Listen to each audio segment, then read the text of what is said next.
Bonjour, j'espère que vous allez bien et que vous êtes bien installés. Vous écoutez l'épisode 17 de Mieux dans ce corps, le podcast qui vous donne une autre idée de la perte de poids. Aujourd'hui, perte de poids et le poids idéal. Est-ce un mythe ou une réalité ? Je suis Elisa Alliot, naturopathe diététicienne. Sur ce podcast, je vous donne chaque semaine des pistes qui peuvent expliquer vos rondeurs. Quel est votre poids idéal ? Avez-vous déjà vu une formule de calcul ou téléchargé des applications pour le calculer ? Et quel a été le résultat ? Comment l'avez-vous vécu ?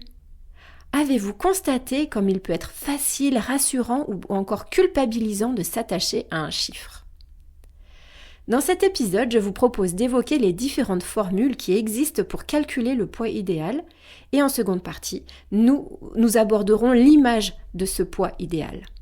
L'objectif de ce podcast est de vous permettre d'appréhender vos rondeurs de manière différente.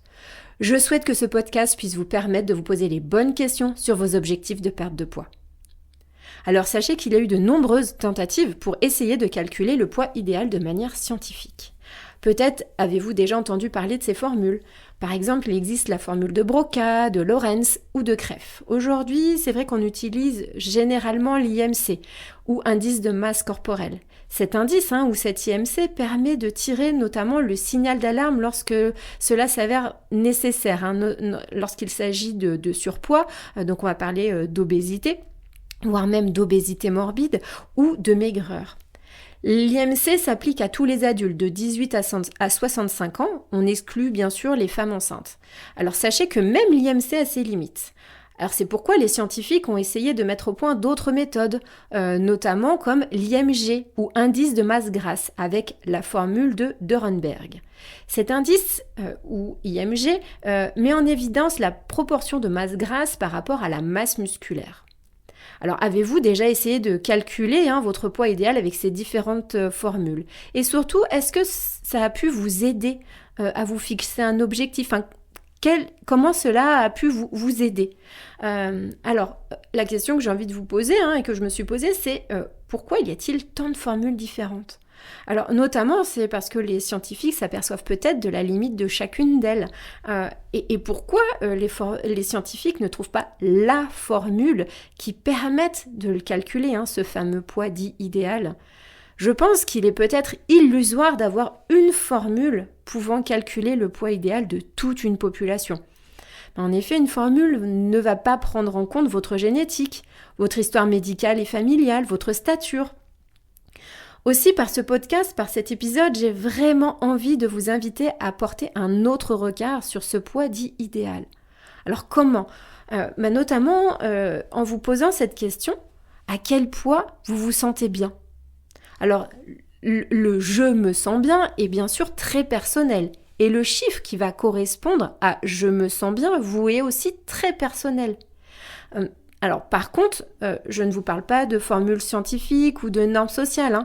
Je comprends tout à fait qu'il puisse être difficile pour vous de se détacher du regard de la société ou du regard de votre famille, des amis, etc. sur vos rondeurs. Alors c'est pourquoi je vous invite à vous recentrer sur vous, à observer à quel moment et avec quel corps est-ce que vous vous sentez bien, vous vous sentez heureux ou heureuse.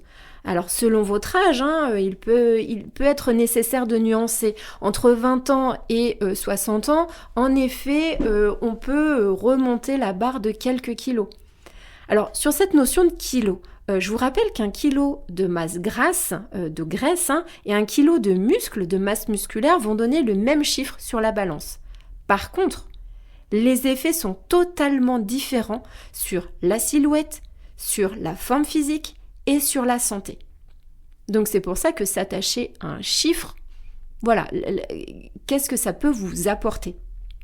Alors peut-être que vous avez répondu à quel poids vous vous sentez bien. Maintenant, je vous pose la question, comment vous vous sentez bien ? Parce que cette phrase « je me sens bien » est très générale, donc quelque part, à mes yeux, elle ne veut pas dire grand-chose. C'est pourquoi je vous invite à être objectif ou objective avec vous-même, c'est-à-dire que mettez-vous derrière le « je me sens bien ». Le « je me sens bien » peut être très différent d'une personne à une autre. Donc je me permets de vous faire quelques propositions. Alors le « je m'en sens bien », est-ce que ça correspond à un chiffre ou à une fourchette ? Est-ce que ça correspond au regard ou à des comportements de votre environnement, qui peut être votre conjoint, votre famille, vos amis, vos collègues?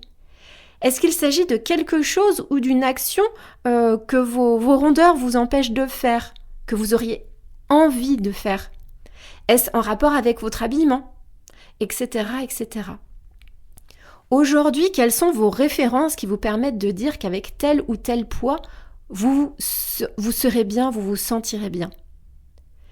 Je termine ce podcast sur un conseil. Je comprends qu'il puisse être difficile de se détacher encore du regard de la société ou de votre famille, mais c'est vraiment la raison pour laquelle je vous invite à supprimer tout ce qui peut vous mettre en lien avec une alimentation ou avec des produits qui prônent un résultat avec un chiffre ou avec la notion de délai, perdre, 10 kilos en 3 jours, ou alors qui prônent un poids idéal ou une silhouette idéale. Je vous invite vraiment chaleureusement à supprimer les applications, mais aussi à sortir de groupes privés ou publics, tout ce qui est réseaux sociaux, en gros tout ce qui peut vous faire douter de votre objectif. Et votre objectif, de vous sentir bien, et avec ce que vous mettez derrière, le « je me sens bien », je vous rappelle qu'il vous est propre et individuel. Je souhaite vraiment de tout cœur que ce podcast puisse vous aider à vous sentir apaisé avec votre corps et avec votre morphologie. Je vous remercie de m'avoir écouté et je vous rappelle que pour que ce podcast vive, je vous invite à liker, à mettre 5 étoiles et à le partager. Je vous souhaite une très belle journée, je vous dis à très vite pour le prochain épisode de Mieux dans son corps, le podcast qui vous donne une autre idée de la perte de poids.